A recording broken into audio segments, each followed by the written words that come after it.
We live in the most comfortable, technologically advanced, and materially abundant era in human history, yet we are quietly drowning in an epidemic of profound emptiness. Look around at the architecture of our daily existence. We wake up in temperature-controlled environments, reach immediately for glass screens that connect us to the entirety of human knowledge, order groceries with the tap of a thumb, and have entertainment algorithms endlessly curate dopamine hits perfectly tailored to our neural pathways. By every metric of physical survival and convenience, the modern American lifestyle is a utopian dream realized. We have conquered nature, eradicated historical plagues, and engineered a society where physical suffering is actively minimized at every conceivable level. Yet, beneath the sterile, fluorescent glow of our corporate offices, and behind the closed doors of our suburban homes, a paralyzing sense of dread is metastasizing. Rates of anxiety, depression, and generalized existential fatigue are skyrocketing. We are a society that works 60 hours a week to buy things we do not need, to impress people we do not know, desperately trying to fill a void that only seems to grow larger with every purchase, every promotion, and every swipe. We are exhausted, not from physical labor, but from the unbearable weight of meaninglessness. This is not a malfunction of modern society, it is its defining feature. And more than a century ago, a solitary, controversial German philosopher looked into the future and perfectly diagnosed the exact psychological illness we are suffering from today. His name was Friedrich Nietzsche. Nietzsche is often misunderstood, reduced by pop culture to a gloomy nihilist or a patron saint of teenage angst. But to read Nietzsche in the context of the 21st century is to read a terrifyingly accurate autopsy of the modern soul. He was not a pessimist advocating for despair, he was a cultural physician diagnosing a fatal disease before the patient even realized they were sick.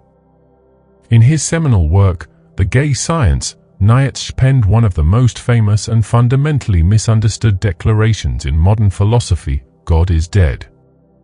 When Nietzsche wrote these words, he was not making a triumphant atheist proclamation, nor was he merely critiquing organized religion. He was issuing a catastrophic warning. For millennia, humanity, and Western civilization in particular, relied on a unified, objective moral framework, a divine structure that gave meaning to suffering, order to the universe, and a clear set of values to guide human action. The concept of God provided a grand narrative. It meant that your life, no matter how difficult, was part of a cosmic plan. But with the rise of the Enlightenment, the scientific revolution, and secular rationalism, the foundation of that absolute truth collapsed. Nietzsche saw that we had killed the necessity of God through our own intellectual evolution, but he was terrified because he knew we had absolutely nothing to replace it with. He prophesied that without a central gravitational pull of meaning, society would plunge into an era of unprecedented psychological chaos. He called this impending crisis the advent of nihilism, the radical repudiation of value, meaning, and desirability. Look at the modern American landscape. Have we not arrived exactly where he predicted? We have effectively replaced the grand narrative of divine purpose with a fragmented, hyper-individualized pursuit of temporary comfort and material accumulation. We worship at the altar of productivity. The American dream, once rooted in community, frontier resilience, and the building of a tangible legacy, has been hollowed out and financialized.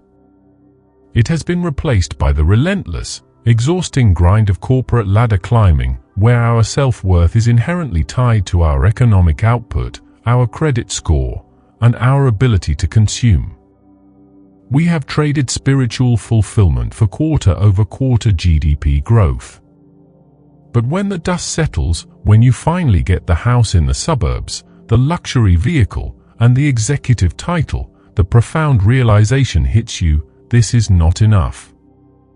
The anxiety does not disappear, it merely upgrades its zip code. Nietzsche understood that human beings are not designed to merely exist in a state of comfortable equilibrium. We are designed to strive, to overcome, and to find meaning through friction. When you remove a higher purpose and replace it with extreme convenience, you do not get a utopia. You get a spiritual wasteland. This brings us to one of Nietzsche's most scathing and deeply relevant concepts for our time, the last man. In his philosophical novel, Thus Spoke Zarathustra, Nietzsche contrasts his ideal of human evolution, the Overman or Übermensch, with its absolute antithesis, the last man. The last man is Nietzsche's nightmare vision of humanity at the end of history, a creature who has abandoned all great ambitions, all dangerous ideals, and all tragic depth in exchange for pure, unadulterated comfort.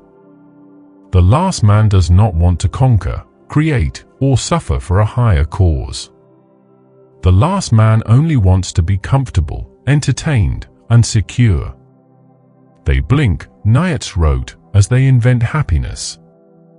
Look deeply into the mirror of modern culture. Are we not a society of last men? We have engineered a world dedicated entirely to the avoidance of friction. We possess pharmaceutical solutions for every negative emotion, digital escapes for every moment of boredom, and an entire gig economy dedicated to ensuring we never have to endure the minor inconvenience of cooking a meal or running an errand. Our ultimate societal goal is retirement, a literal retreat from the world to sit quietly in comfort until death. We avoid the hard conversations, we cancel anything that challenges our fragile worldviews, and we retreat into ideological echo chambers where our biases are constantly validated. The last man seeks equality not out of a deep sense of justice, but because any form of exceptionalism, any display of greatness, requires effort and highlights their own mediocrity. They resent the exceptional. They pull down anything that rises above the herd. In our modern context, this is reflected in a culture that increasingly pathologizes ambition, glorifies victimhood, and actively celebrates mediocrity as a form of authenticity. We are terrified of taking absolute responsibility for our lives, preferring instead to blame systemic forces, our upbringing, or a chemical imbalance for our lack of forward momentum. We have created a society that acts as a giant anesthetic. The smartphone is the ultimate pacifier for the last man. The moment a flicker of existential anxiety arises, the moment you are left alone with your own thoughts in a quiet room, or waiting in a line, or lying awake at 3 in the morning, you instinctively reach for the screen. You numb the pain of existence with a torrential downpour of algorithmic content, endless scrolling, and synthetic social validation. We are perpetually distracted, terrified of silence, because silence forces us to confront the terrifying reality that our lives might be entirely devoid of profound meaning. Nietzsche warned that a society composed of last men would eventually rot from the inside out. When comfort becomes the highest moral good, civilization stagnates. The vital energy of the human spirit, the will to power, which Nietzsche defined not as tyrannical domination over others, but as the internal drive to overcome oneself, to master one's circumstances, and to impose order on chaos, is completely suppressed. Instead of the will to power, we have cultivated a will to passivity. The modern tragedy is that our society is structured to keep you perfectly functional but spiritually comatose. The corporate machine needs you smart enough to operate the software and execute the spreadsheets, but numb enough to never question why you are trading the finite, unrepeatable seconds of your mortal life to increase the profit margins of a faceless conglomerate. You are encouraged to express your individuality, but only through pre-approved channels of consumption. Buy this specific brand of shoes, subscribe to this streaming service, align with this perfectly packaged political identity, and you will be safe, secure, and part of the herd.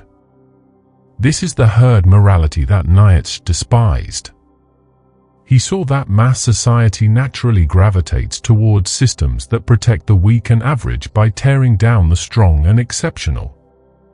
In the modern era, this herd mentality is amplified exponentially by mass communication. There is a pervasive, unwritten social contract that dictates what you are allowed to think, what you are allowed to say, and what you are allowed to value. Deviating from the consensus of the herd does not just bring social ostracization. In today's hyper-connected panopticon, it can mean the destruction of your livelihood and reputation. Thus, the individual is crushed under the weight of collective conformity. We learn to self-censor, to sand down our rough edges, and to mold ourselves into perfectly inoffensive, interchangeable cogs in the societal machine. But the human soul is not a cog. When you force a creature of immense creative and destructive potential into a sterile, artificially safe enclosure, the result is pathology. The animal goes mad in the cage. The deep, unnameable anxiety that permeates modern life, the chronic depression, the desperate reliance on substances and distractions, these are not merely individual clinical failures. They are the symptoms of a species rebelling against its own domestication. We are standing at the edge of the abyss that Nietzsche described. The old gods are dead, the grand narratives have collapsed, and the promise of endless material progress has revealed itself to be a hollow shell. We have everything we ever wanted, and it is destroying us. The disorientation you feel, the quiet panic that grips you when the screens go dark and the noise of the world momentarily fades, is the realization that no one is coming to save you. There is no predetermined meaning waiting to be discovered. Society will not provide you with a purpose, it will only provide you with a prescription and a distraction. You have been thrown into a chaotic, indifferent universe, heavily sedated by a culture that wants you docile, predictable, and compliant. The existential crisis of the modern individual is fundamentally a crisis of authority. If God is dead and the societal structures are bankrupt, who dictates what is valuable? Who decides what makes a life worth living? The terrifying answer, and the core of the panic we are experiencing, is that the responsibility now falls entirely on you.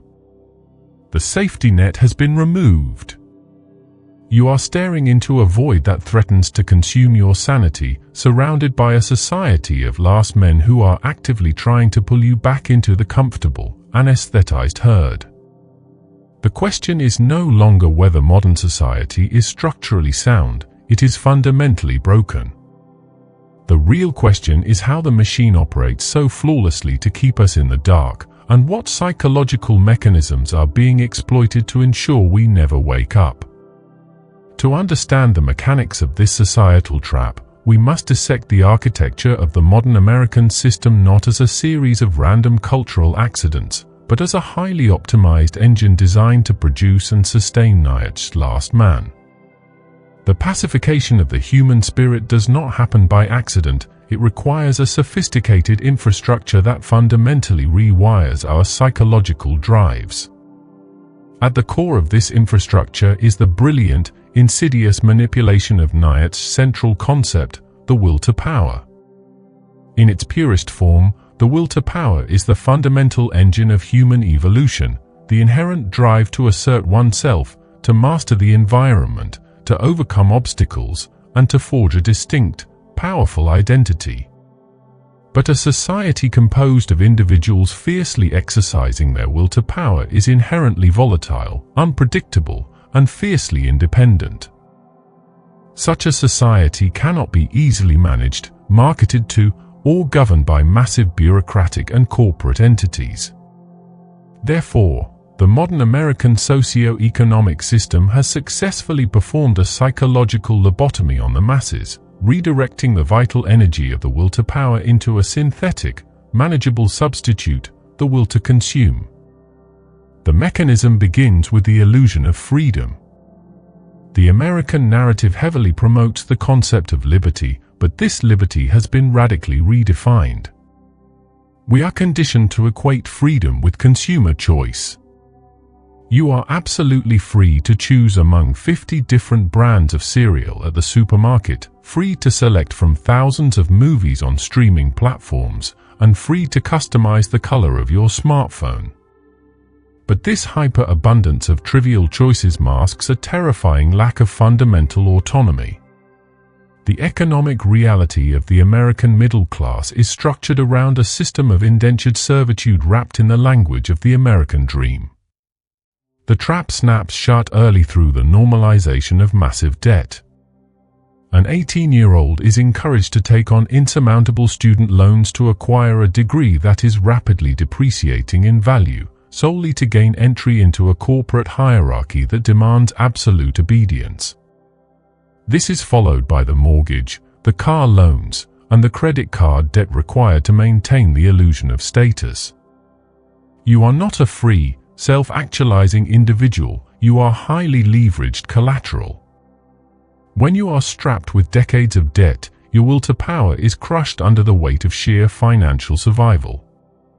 You cannot take risks, you cannot challenge the status quo, and you cannot embark on a dangerous pursuit of authentic meaning because you have a monthly payment due. The system thrives by keeping you perpetually anxious about losing what you have, ensuring that you remain a docile, predictable, and compliant worker. This economic subjugation is heavily reinforced by the architecture of the attention economy, pioneered by the titans of Silicon Valley. If the financial system controls your physical labor, the digital ecosystem controls your consciousness. Nietzsche observed that human beings need friction and hardship to forge a strong spirit, much like a muscle needs resistance to grow. Tech conglomerates have engineered the exact opposite, an environment devoid of psychological friction. The algorithms powering social media platforms, search engines, and news aggregators are not designed to inform you or elevate your intellect. They are meticulously calibrated weapons of mass distraction designed to hack your dopamine receptors. The brightest minds of our generation, equipped with supercomputers and thousands of data points on your personal psychology, are actively working to keep you staring at a screen. They provide a constant stream of micro-validations, synthetic outrage, and curated entertainment that perfectly mimics the sensation of experiencing a meaningful life without requiring any actual effort or risk. When your biological need for achievement and connection is hijacked and satiated by likes, retweets, and algorithmic approval, the internal drive to go out into the real world and build something of actual consequence atrophies. The screen becomes a digital anesthetic for the pain of mediocrity. Furthermore, this digital landscape serves as the ultimate enforcer of what Nietzsche identified as slave morality. In his genealogical critique of morals, Nietzsche argued that the weak and the masses, unable to achieve greatness themselves, invented a moral framework that demonized strength, ambition, and exceptionalism, while elevating passivity, humility, and victimhood as the highest virtues. This was not a moral awakening, it was a strategy of survival and revenge by the herd, a phenomenon he called ressentiment. Today, we see ressentiment weaponized and amplified on a global scale through digital networks. The modern manifestation of slave morality is a cultural climate that actively pathologizes exceptionalism and glorifies fragility. We have constructed an environment where claiming victimhood grants immediate social currency and moral authority. If you fail, if you are miserable, if you lack purpose, modern herd morality provides you with an endless list of systemic excuses and labels to explain away your condition, absolving you of the terrifying responsibility to overcome it. Conversely, those who demonstrate raw ambition, who challenge the consensus, or who refuse to participate in the collective self-pity are ruthlessly subjected to social ostracization and cancel culture. The digital mob, acting as the immune system of the herd, swarms to tear down the individual who dares to rise above the collective mediocrity. This constant surveillance and threat of digital excommunication forces the individual to aggressively self-censor, ensuring that their thoughts, behaviors, and values perfectly align with the lowest common denominator of the crowd. But the most devastating mechanism of control is how modern society has medically and culturally pathologized human suffering. Nietzsche understood that suffering is not a bug in the human operating system, it is a critical feature. To live is to suffer, to survive is to find some meaning in the suffering. He believed that the psychological pain of loneliness, anxiety, and existential dread were not illnesses to be cured, but essential catalysts for transformation. They are the fire in which the Overman is forged.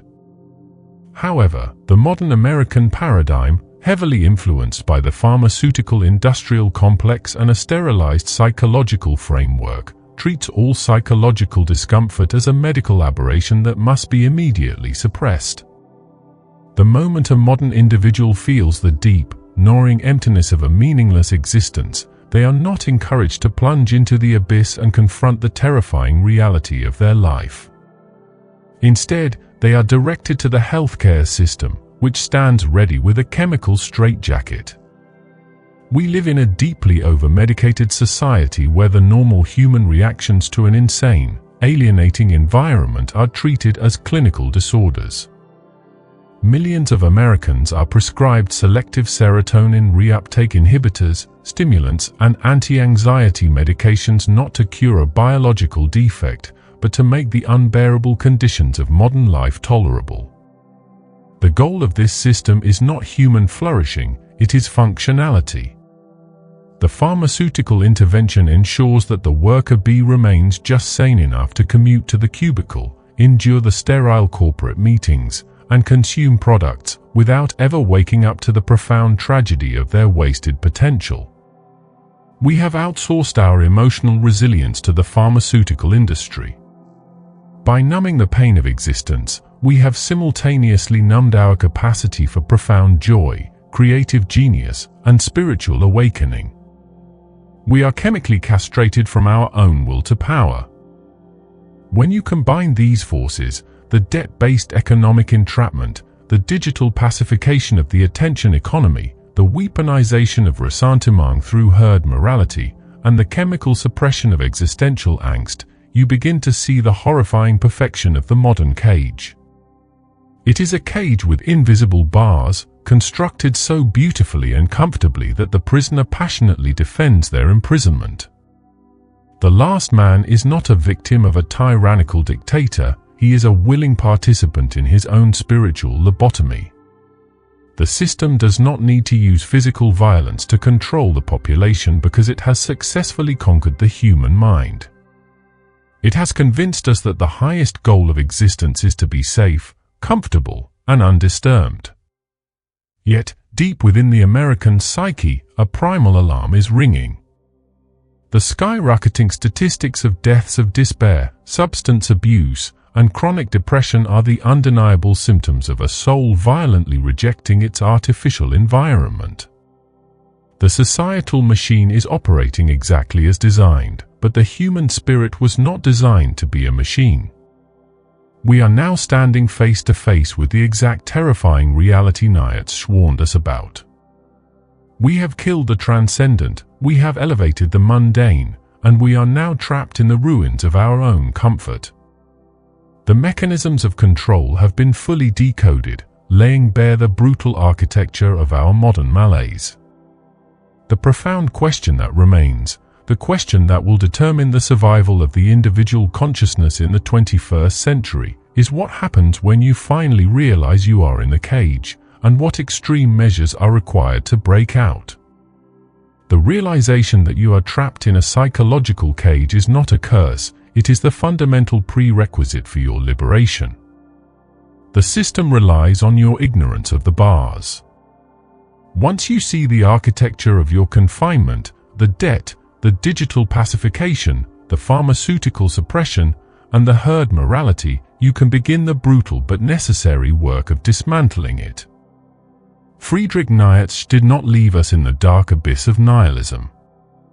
He diagnosed the illness of the last man so that he could prescribe the ultimate antidote, the concept of the Übermensch, or the Overman.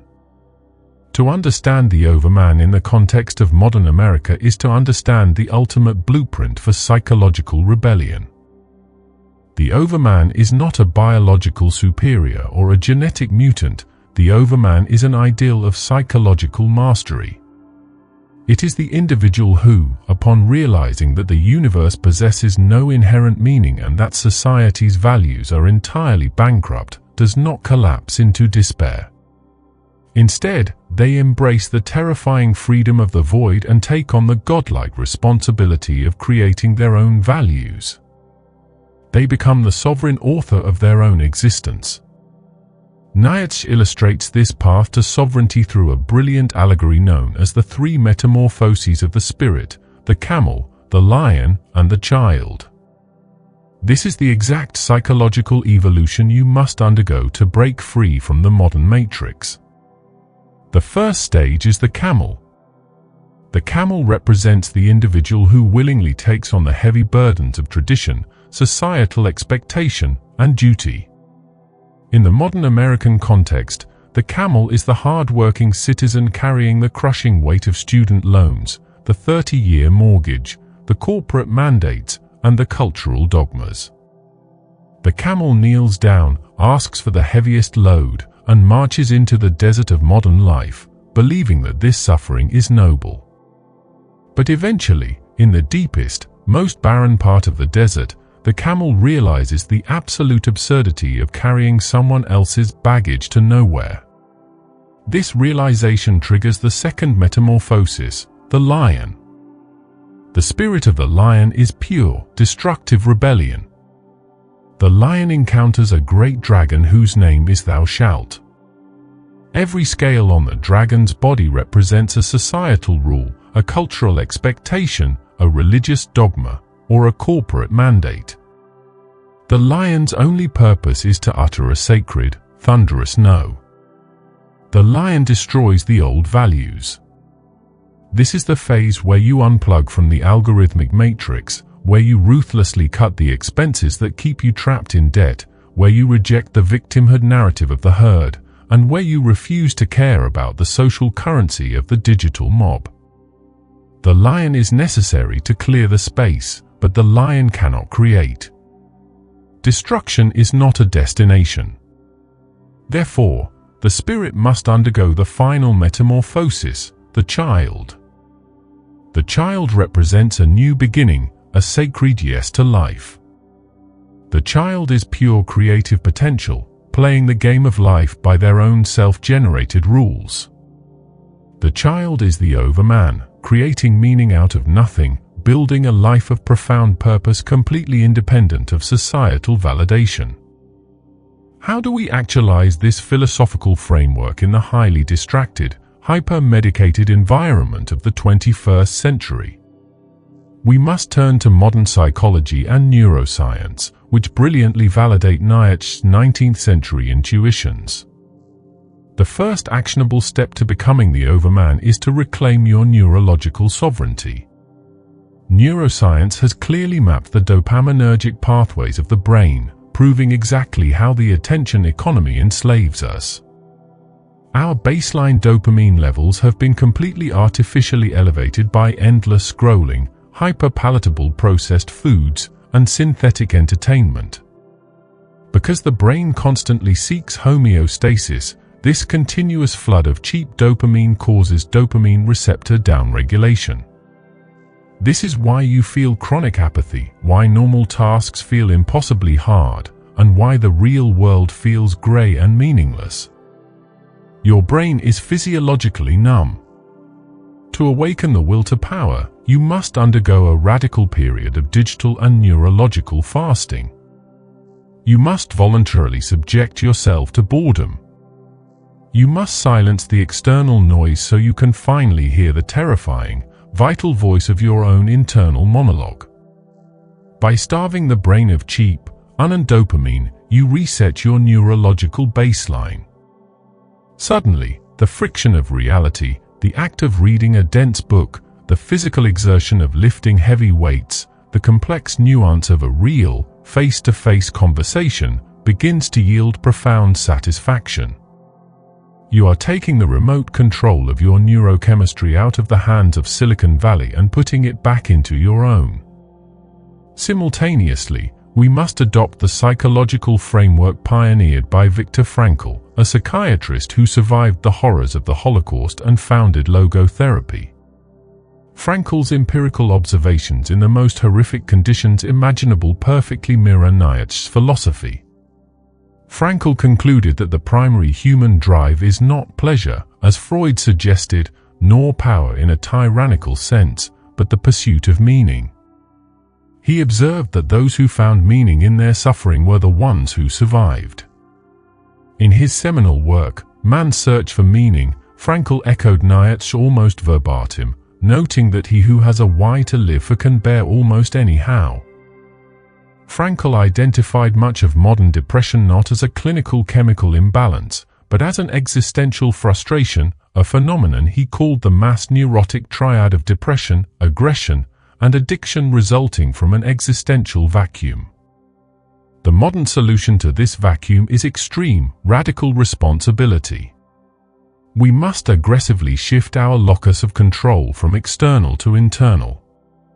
The herd morality of modern society encourages an external locus of control. The system is rigged, the economy is unfair, my genetics are flawed, therefore I am a victim and powerless. The Overman operates exclusively on an internal locus of control. Yes, the system is fundamentally corrupt. Yes, the algorithms are designed to exploit you. Yes, the economic odds are stacked against the individual. But the Overman looks at this chaotic, unfair reality and says, I am still entirely responsible for how I respond to it. I will not outsource my emotional resilience to a pharmaceutical company, and I will not outsource my identity to a political tribe. I will take this raw, unfair material of existence and forge a masterpiece. This brings us to the pinnacle of Nietzschean practice, amor fati, the love of one's fate. Amor fati is not passive resignation. It is not merely accepting the terrible aspects of your life, it is actively loving them as necessary ingredients for your own greatness.